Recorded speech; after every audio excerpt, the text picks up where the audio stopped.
How can we maintain the unity of the Spirit and the bond of peace that he talked about earlier in chapter 4 if we have liars spreading false information that cripples the body? But it's common. Not all of it is widely spread. Some of it is very personal. You can lie in the most intimate kind of relationships. One of the sort of foundational lies you heard from Wyatt in his testimony. Listen to 1 John 2:4. The one who says, I have come to know him and doesn't keep his commandments is a liar. Wyatt was basically saying to you in his testimony that for years he was a liar. He was a hypocrite. That's where the truth has to start. If you say you belong to Christ, it'll show up in the fact that you will keep his commandments, and that means you will tell the truth. We are the children of God. The Holy Spirit lives within us, the Spirit of truth. Christ is the truth. And God is true if every man is a liar. Psalm 31:5, Isaiah 65 calls God the God of truth. Psalm 86 says he is abundant in truth. This is the nature of God. Exodus 34, he abounds in truth. 2 Samuel 7 says, you are God and your words are truth. So we are the people of the truth. The church is the pillar and ground of what? Of the truth. This is more what most people must become. I don't tolerate liars. I'm a nice person, not a stupid one. Be wise in your actions. A bad marriage, bad relationships can be of the worst things that can ever happen to you. Picking who you date by how they look or how charming they are. The lust of the eye, the lust of the flesh, and the pride of life. Charm and beauty are deceitful. How people pick people, say in bars or restaurants or going out, is absolutely ridiculous. Look at these video clips here of like actors. But this is how many people pick who they marry one day, by having the most fun in bars and clubs and restaurants. There's like so little fundamentally sound principles. They just say the person's cute or nice, or they have a nice time. What about if the person leads you to God? How are they developing themselves? How are they building up their business, their work ethic, their discipline, their morals, their ethics? Or is it one big charmer that you have fallen in love with?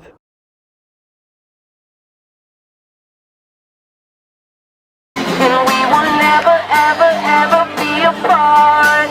If I was your boyfriend, never let you go.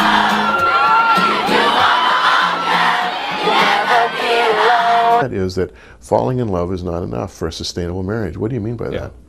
Well, I wish I had known that, Jim. And the reason the experience of falling in love is not an adequate foundation for marriage is it's temporary. We've studied it. It has a 2-year lifespan. That's the average. Some a little more, some a little less, but average 2 years, you're in this euphoric state where you just feel like this is the most wonderful person in the world. There's nothing wrong with them. They're absolutely perfect. I don't see anything wrong with sleeping with girls that I have no long-term interest in. I'm more selective about whom I have dinner with than whom I have sex with. On a good week, I'm probably having 10, 15 dates. I've slept with 132 women. A lot of my game centers around not wasting financial resources. I don't even take girls out. I meet them on the street and I invite them back to my place. If I'm attracted to the girl and the end game is to be physical, I want them in a controlled environment where I can escalate it into a sexual scenario. Now I'm here with the Casanova cam. We'll see how it works. I'm hoping to capture some street game today. My main goal today is to meet a dozen upwards women. Get their phone numbers. Well, being a good player is just got to get into the vibe. I'm almost 6'1". I've got like a swimmer's build. I'm happy with my looks and my physique. I'm healthy. I always keep a little bit of scruff. I'm never clean shaven. Women respond a lot to facial hair, I found. They like to touch it and it's manly. They know that there's a big sexual component to our meeting. I need to keep well hydrated. We got a Cliff Bar. It's perfect fuel for a running street game. Women say I'm intense. It scares them off or turns them on. My eyes are like beams. Like if I see a girl, she sees that eye connection, she knows it's on. It's like, and then it's just like lock on, like a missile. I love your style. I wanted to come and say hi because it's very unique. The first girl, I made eye contact, I got her number quickly and moved on. Women generally know what my deal is up front. It's about the physicality, and I'm very touchy-feely right off the bat, so can we have a drink sometime? You'll bring the accent, I'll bring the cocktails? Sure. I love your hat and your smile. you. Do you live in the city? Chelsea. Chelsea. How about a drink sometime? Yes. Boom. I'm Nice Paul. to meet you. Big hug. The big key there is to enter with confidence, keep it light and playful, get the contact information, and then get out of the situation. And I effectively did that. My mojo is pretty good. I got 3 or 4 numbers in about 25 minutes, 30 minutes. 2 girls texted me, so we have plans for tonight. Not bad. So it looks like it's on. Look at this quote here. My problem is that I fall in love with words rather than actions. I fall in love with ideas and thoughts instead of reality, and it will be the death of me. This is critically important, that you base what you fall in love with on the truth and not lies and deception. Do not fall for wishful thinking where you hope things are rather than what they are. That is a form of lying to yourself. Build your life on truth. Cut off all relationships that are relationships built on lies and deception. Look at this little next clip on a phasmid. A phasmid is something in nature that pretends it is what it is not, often making itself very attractive to attract its prey. Do not fall for people who are phasmids in relationships, making themselves attractive based on lies. It makes itself very attractive, oozing nectar across the brim of each leaf. This fly has to tread carefully.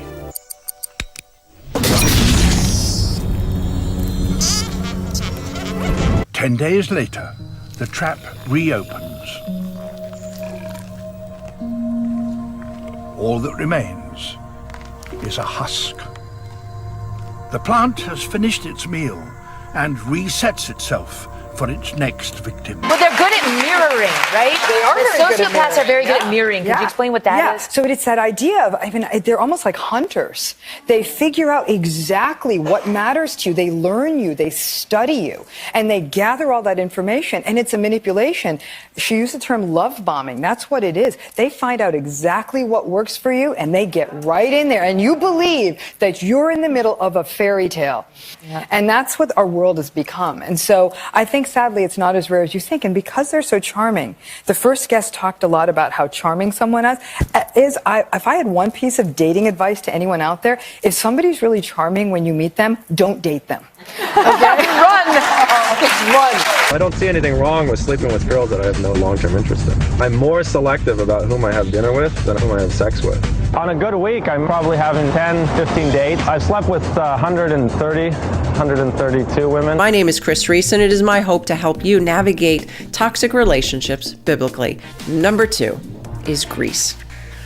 Now, I realize that we are on the heels of the recent passing of the beloved Olivia Newton-John, but that doesn't take away from the fact that this movie created a toxic impression on young and old minds alike, with its undercurrent of repression versus sexual freedom.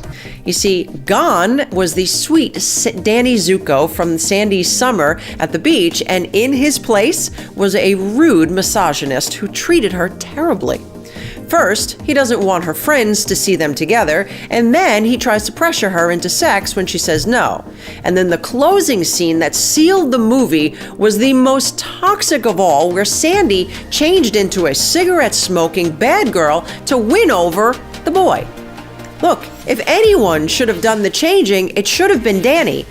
But I guess 1 Corinthians 15:33 is spot on when it says bad company corrupts good morals.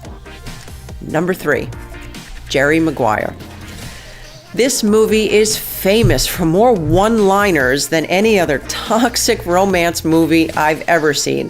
From the show me the money to you had me at hello to the famous you complete me. Jerry is an overly ambitious narcissist with intimacy issues who constantly disrespects Dorothy, but she still blames herself. And the movie is the poster child for toxic codependency. It had more relationship red flags than a racetrack. With its never-ending push-pull dynamic, Dorothy admits to loving him for the man he almost is. Look, this rescue complex that we see in both Dorothy and Jerry is a classic sign of codependency. And at one point, when Jerry realizes that he's alone without anyone to share his success, he goes rushing to Dorothy and delivers this heartfelt speech that moves an embittered support group of divorced women to tears. Of course, a real support group might have thrown him out on his rear end and pointed out to Dorothy that healthy relationships aren't about completing each other. My friend, when your identity is in Christ, you're already complete. Number 4, The Notebook. Look, I gotta confess, I liked this movie. Two teenagers from opposite sides of the tracks, Noah and Allie, have been held up as the ideal depiction of romance since The Notebook was released in 2004. And Ryan Gosling and Rachel Adams even accepted their MTV Movie Award for Best Kiss with an epic makeout session. But when it comes down to it, this relationship was dangerous and destructive. Noah was obsessed, verbally abusive. He resorted to emotional manipulation by threatening suicide very early on in the movie. And as the characters get older, I gotta be honest with you, I question whether they really even liked each other. And while the ending of the two people sharing their life together and never letting go is this beautiful romantic sentiment, the toxic volatility of their relationship really makes it hard to believe that they were able to raise emotionally healthy children. That intense passion in which they fought, and equal passion just to get over it, screams of avoidance and immaturity. And what The Notebook lacks in everyday life issues is the middle. It's the growth and the learning of what it takes to mature into a couple who no longer rely on passion to prove their love. And this captured me because it seems that people love to, dare I say, even need to see that kind of intensity. And maybe because it gives them hope that their volatile relationships are going to have a happy ending too. And number 5, Beauty and the Beast.